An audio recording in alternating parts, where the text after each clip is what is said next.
Hello, good morning बच्चों। कैसे हैं? पढ़ाई आपकी जो है अब वो समय आ गया है जब आपको थोड़ा सा टाइम और बढ़ाना होगा अपनी जो पढ़ाई को आप दे रहे हैं, अगर आप अपने फील्ड में सक्सेस होना चाहते हैं। और बाकी फिर हम आपकी पूरी हेल्प के लिए सदैव मौजूद हैं। तो बच्चों, आज हम एक ऐसा टॉपिक पढ़ने वाले हैं जो वर्तमान परिदृश्य को देखते हुए बहुत ज़्यादा इम्पोर्टेंट है। सोच रहे होंगे कि वर्तमान परिदृश्य से मतलब कि ये जो कोरोना काल चल रहा है, यानी कोरोना ये जो बीमारी है, कोविड-19 नाम से भी जानते हैं इसको। तो ये किसके कारण होती है? सबको पता है, एक वायरस के कारण होती है। तो उसी वायरस पर आज हम चर्चा करने वाले हैं, क्योंकि हमें वायरस के बारे में सब कुछ जानना है, ज़रूरी है। यानी जिस वायरस ने आज हमारी पूरी लाइफ को एक तरह से चेंज कर दिया है, तो उस वायरस के बारे में हम विस्तार से पढ़ेंगे। तो ध्यान से वीडियो को देखते रहिए। तो सबसे पहले हमारा जो टॉपिक है वो हम लिखते हैं विषाणु।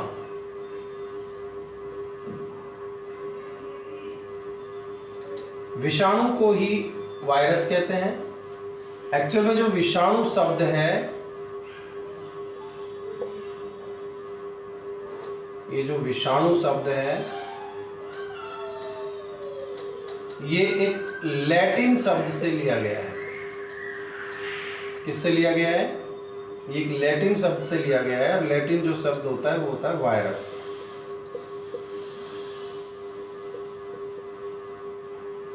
तो हम जो वायरस बोलते हैं, यानी विषाणु का जो हम दूसरा नाम बोलते हैं वायरस, वो जो वायरस है वो कौन सा शब्द है? लैटिन शब्द है। तो वायरस कैसा शब्द है?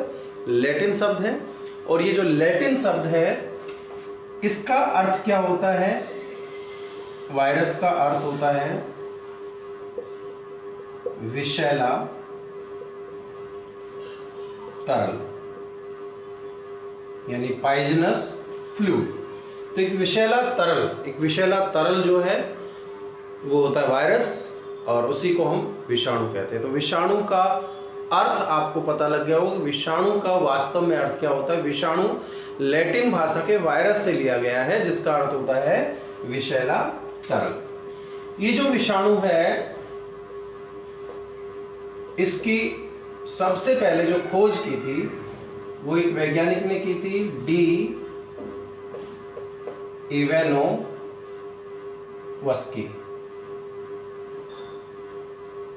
इसकी जो खोज का श्रेय दिया जाता है वो दिया जाता है डी इवानोव्स्की को।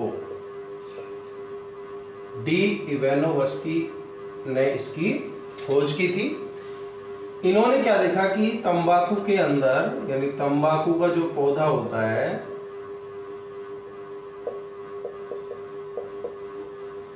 तंबाकू के पौधे के अंदर एक रोग लगता है।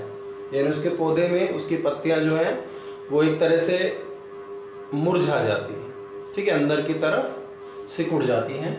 तो तंबाकू के पौधे में एक रोग पाया जाता है, जिस रोग का नाम था तंबाकू मोजेक रोग। क्या नाम रखा? मोजेक अवस्था में आ जाती है इसकी पत्तियां। तो तंबाकू के पौधे में एक रोग पाया जाता है। कौन सा रोग? तंबाकू मोजेक रोग। और इस रोग का कारण इन्होंने बताया एक वायरस, जिसका नाम था तंबाकू मोजेक वायरस, यानी कि TMV। तो सबसे पहले जो वायरस की खोज की वो किसने की? डी इवानोव्स्की ने की।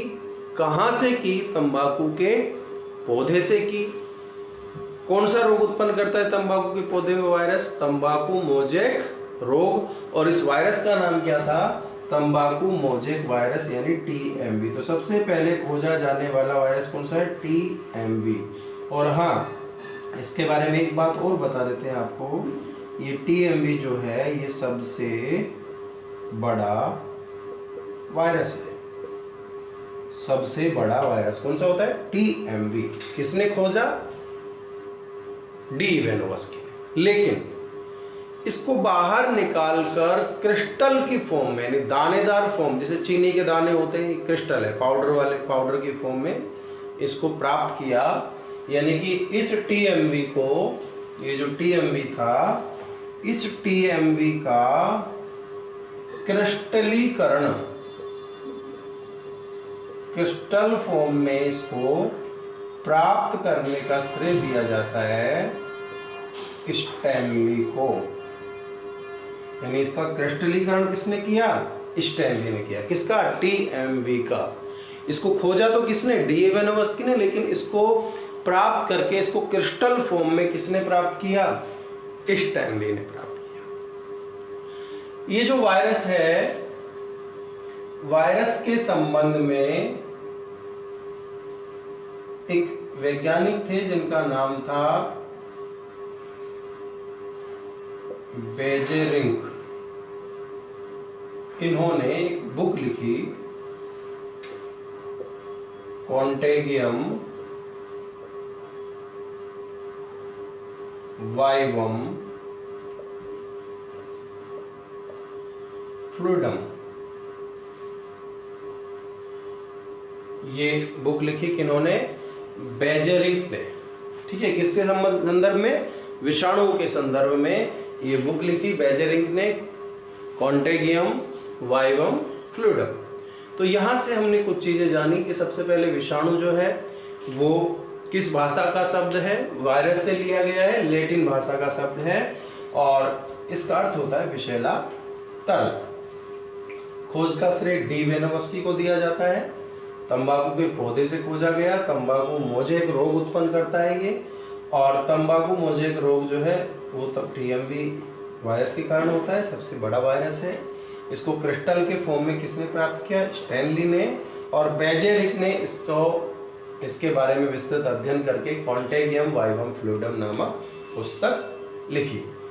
विषाणु जो है, विषाणुओं के अध्ययन को कहते हैं वायरोलॉजी, विषाणु विज्ञान।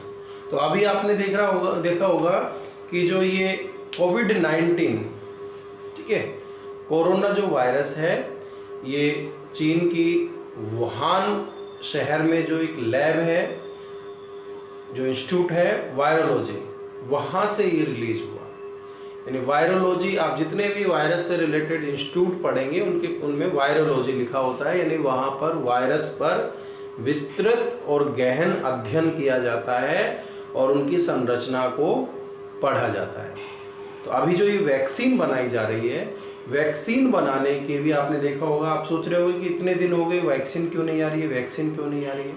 वैक्सीन बनाने का पूरा प्रोटोकॉल होता है, जिसमें सबसे पहले चरण में वैक्सीन की संरचना को पहचाना जाता है। क्योंकि वायरस जो होते हैं ये ज़्यादा खतरनाक क्यों होते हैं? क्योंकि ये अपनी संरचना में बदलाव करते रहते हैं। तो इनकी संरचना को गहन अध्ययन करके पढ़ा जाता है। फिर इनके जो सूक्ष्म रूप में इनसे टीके बनाए जाते हैं, उनका ट्रायल होता है, उनका प्रभाव देखा जाता है मानव शरीर पर, उससे पहले दूसरे जानवरों पर, और जब वो पूरी तरह से सुरक्षित होता है, अच्छे आउटपुट आते हैं, एंटीबॉडी शरीर में बन रहे होते हैं, तो उसको फिर अपन वैक्सीन के रूप में लॉन्च करते हैं। तो इसमें पूरा अगर अपन कम से कम देखें तो कम से कम इसमें 1 साल का समय लगता है। अभी क्या है, आप देख रहे हो कि थोड़ा वैक्सीन जल्दी बनाने की वो लगी हुई है होड़, तो उसमें क्या कर रहे हैं, दोनों चीज़ें एक साथ चल रही हैं। ट्रायल भी चल रहा है और साथ के साथ वैक्सीन का प्रोडक्शन भी स्टार्ट कर दिया गया है। इसलिए ये 6-7 महीने में ये कंप्लीट वैक्सीन जो है वो मे भी पॉसिबल आ सकती है। अदरवाइज 1 साल से 2 साल लगते हैं वैक्सीन बनने में। ठीक है, तो अभी हम उस पर भी चर्चा करेंगे। ये वायरस यानी विषाणु के बारे में हमने थोड़ा सा इसका इतिहास पढ़ा।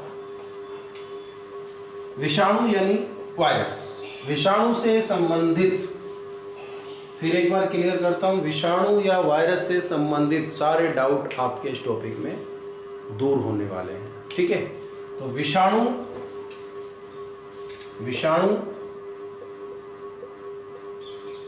यानी वायरस। विषाणु यानी वायरस जो है, इसकी एक सबसे बड़ी खासियत है और जो हमारे लिए सबसे ज्यादा खतरनाक है, क्या? इसे हम कहते हैं सजीव व निर्जीव के बीच की योजक कड़ी। यानी सजीव और निर्जीव के बीच की योजक कड़ी कौन है? विषाणु है। और विषाणु जो है वो इस बात का प्रमाण है कि निर्जीवों से सजीव उत्पन्न हुए हैं। यानी कि ये पूरी तरह से निर्जीव भी नहीं है, ये पूरी तरह से सजीव नहीं है, तो ये जैव विकास का प्रमाण भी होते हैं, क्योंकि इनके शरीर में भी डीएनए या आरएनए आनुवांशिक पदार्थ के रूप में पाया जाता है। तो यहाँ हम बात कर रहे हैं कि जो विषाणु है वो सजीव और निर्जीव के बीच की योजक कड़ी है। इसका मतलब क्लियर है कि इनमें सजीवों के भी लक्षण हैं और निर्जीवों के भी लक्षण हैं। तो एकमात्र ऐसे जीव, ये एक तरह से एक अपवाद भी कहे जाते हैं बायोलॉजी के, क्योंकि बायोलॉजी में हम जीवों का अध्ययन करते हैं और जीव की विशेषता होती है कि जीव सजीव होते हैं। अब इनको हम सजीव भी मानते हैं, इनको हम निर्जीव भी मानते हैं, इसलिए ये बायोलॉजी के अपवाद भी हैं। ठीक है। कोशिका सिद्धांत के भी अपवाद हैं। कोशिका सिद्धांत कहता है कि प्रत्येक जीव का शरीर कोशिका से मिलकर बना होता है और विषाणु सजीवों के लक्षण भी रखता है, लेकिन इसमें कोई कोशिकीय संरचना नहीं पाई जाती, इसलिए ये कोशिका सिद्धांत का भी अपवाद है। तो हम देख रहे हैं कि सजीवों और निर्जीवों दोनों के लक्षण इसमें पाए जाते हैं। तो हम देख रहे हैं, एक तो इसके अंदर जैविक लक्षण पाए जाते हैं, जैविक लक्षण, और एक इनमें पाए जाते हैं अजैविक लक्षण।